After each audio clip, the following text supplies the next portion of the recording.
I'm not finished.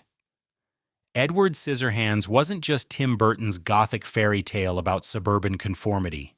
It was a deeply personal exorcism of teenage isolation that nearly never existed, born from a sketch that sat in a drawer for over a decade while Burton fought demons both real and imagined.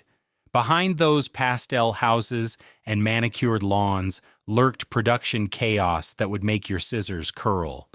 Studios terrified of Johnny Depp's appearance, neighborhoods stripped bare and repainted like stage sets, actors sliced by real blades, a director channeling childhood trauma into celluloid poetry.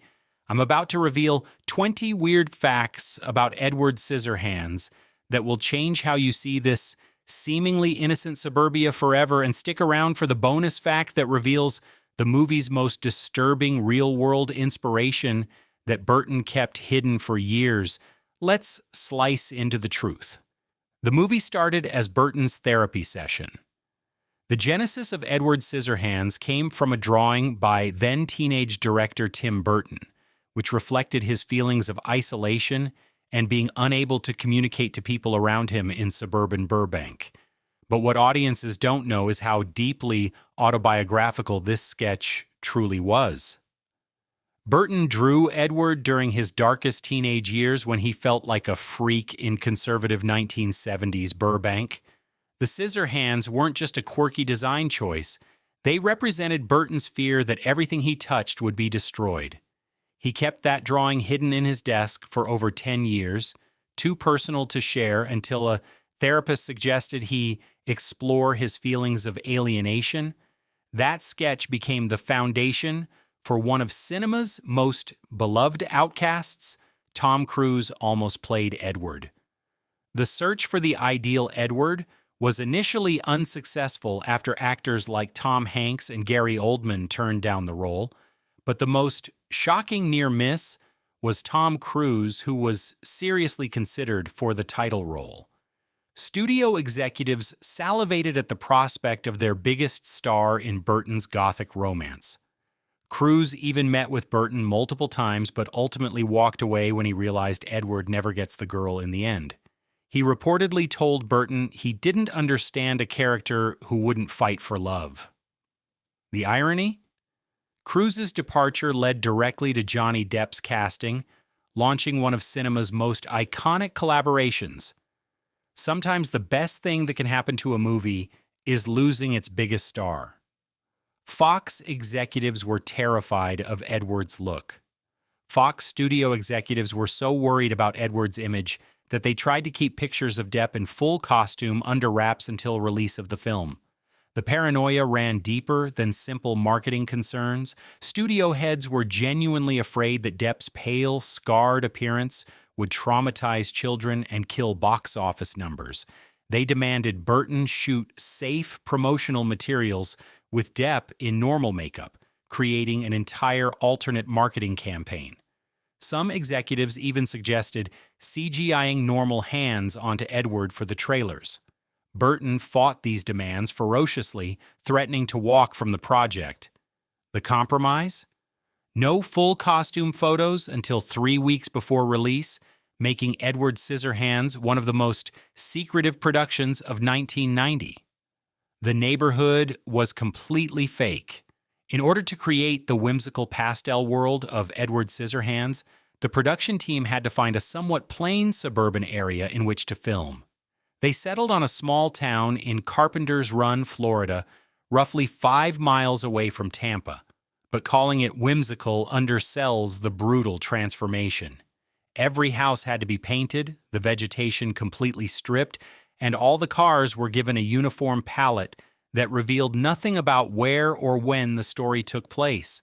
The production essentially held an entire Florida neighborhood hostage for months, forcing homeowners to live in a candy-colored fever dream. Trees were chainsawed down to stumps, gardens bulldozed, and 50 houses repainted in colors that neighbors called Pepto-Bismol hell. When filming wrapped, the neighborhood looked so artificial that property values actually dropped. Johnny Depp cut himself daily. The Scissorhands weren't just movie magic. They were legitimate weapons that terrorized the cast and crew. Depp wore actual metal blades, sharpened to cut paper and fabric for practical effects. But the dangerous design meant Depp constantly sliced himself during filming. He accumulated dozens of small cuts daily, requiring a medic on standby for every scene.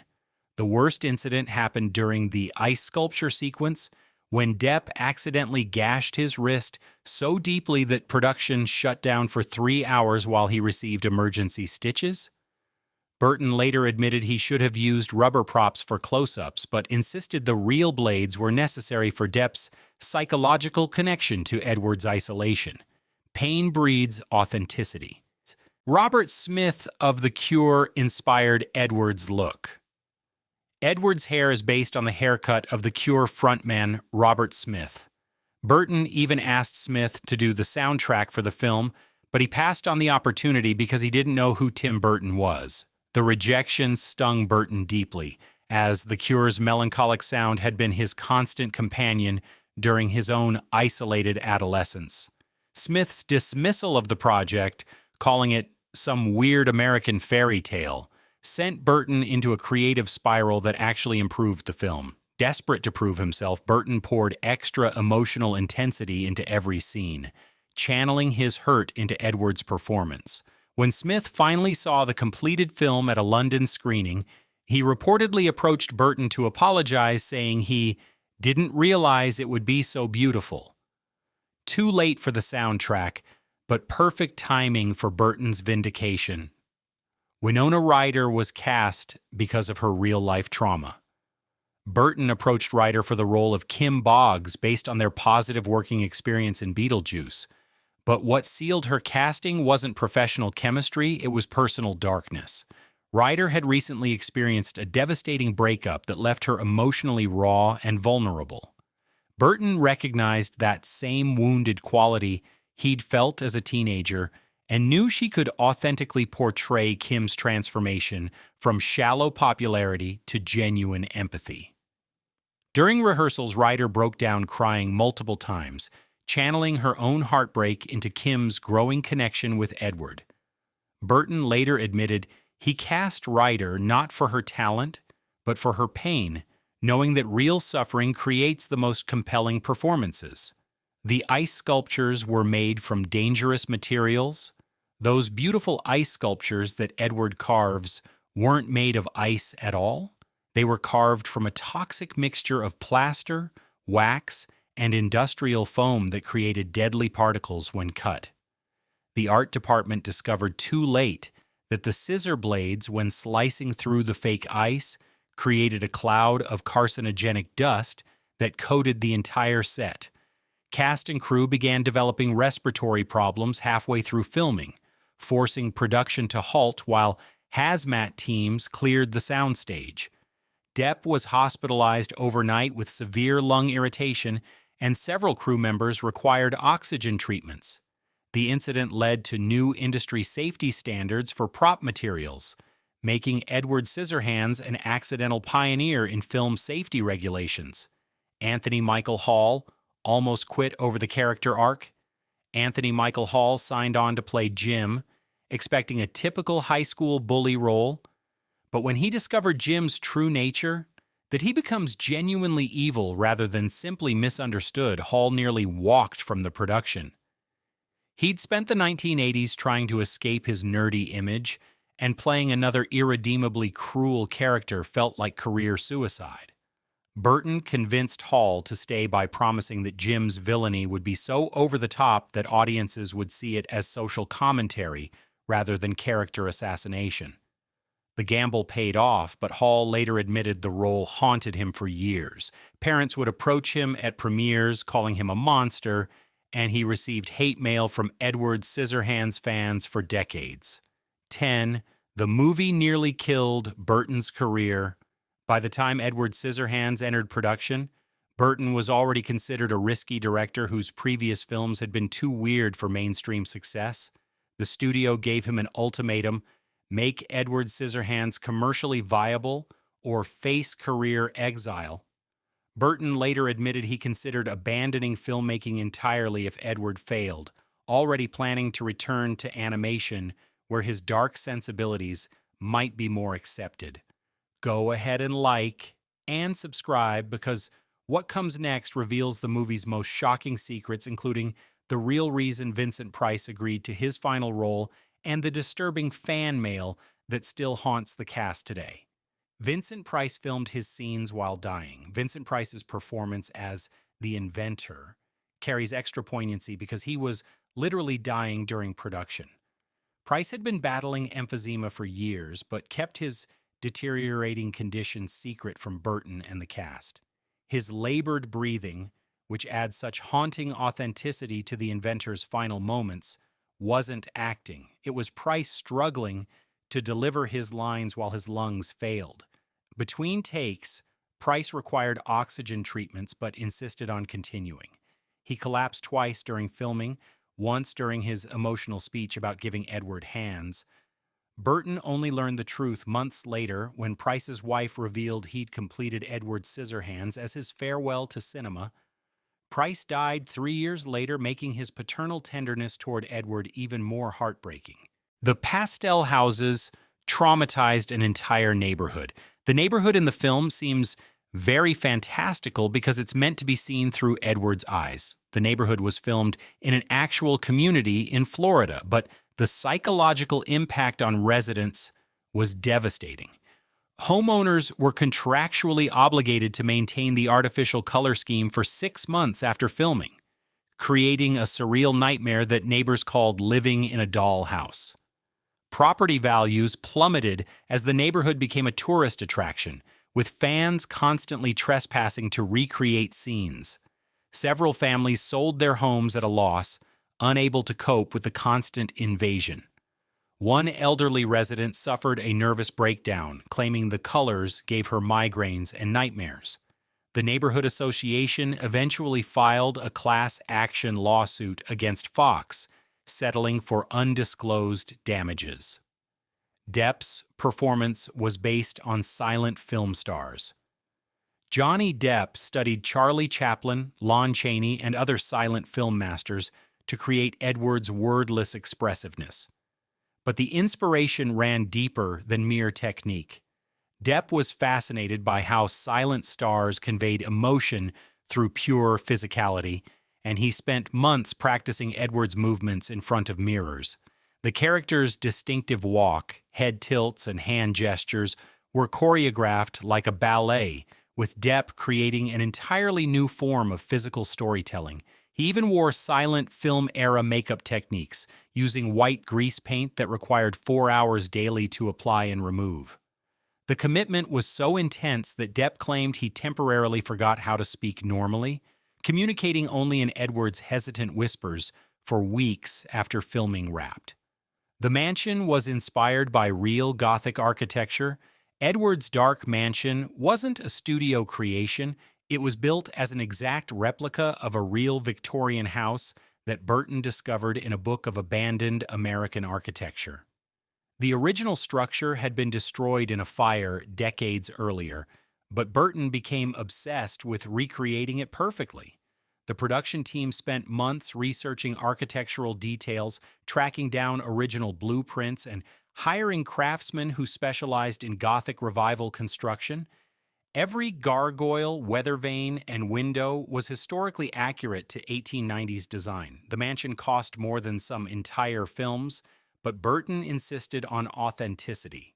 After filming, the structure was dismantled and sold piece by piece to collectors, with the front door alone selling for $25,000 at auction. Danny Elfman's score contains hidden messages. Danny Elfman's haunting score incorporates actual recordings of Burton's childhood therapy sessions, slowed down and woven into the orchestral arrangements. Burton had given Elfman tapes of his teenage conversations with a counselor, where he discussed feelings of isolation and fear of human connection. Elfman manipulated these recordings, stripping away words but keeping emotional rhythms, creating subliminal patterns that audiences feel but never consciously recognize. The technique is most prominent during Edward's creation sequence, though where Burton's actual voice describing his loneliness becomes part of the music. This unprecedented use of personal audio material created an intimacy between filmmaker and audience that borders on therapeutic confession. The ice dance scene required real ice skating skills. The magical ice dance sequence nearly became a catastrophe when neither Depp nor Ryder could actually ice skate. The production had budgeted for skating doubles, but Burton insisted on close-ups that required the actors to perform themselves. Emergency skating lessons were arranged, but Depp's Scissorhands made balance impossible, and Ryder kept falling during rehearsals. The solution was installing hidden support wires and creating a modified ice rink with special grooves that guided the actors' movements.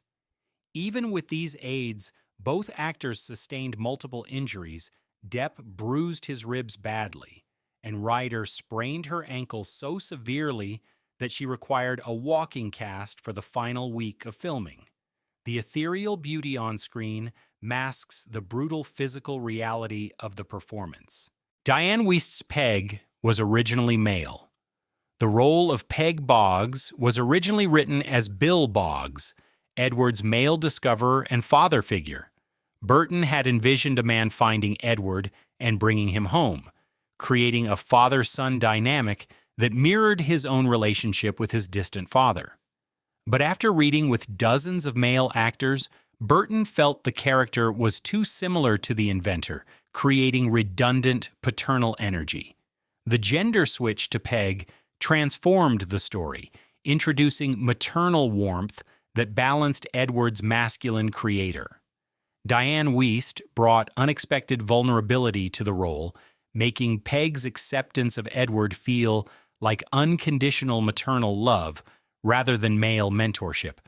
The change elevated the entire film, though Burton later admitted he still wonders about the lost father version.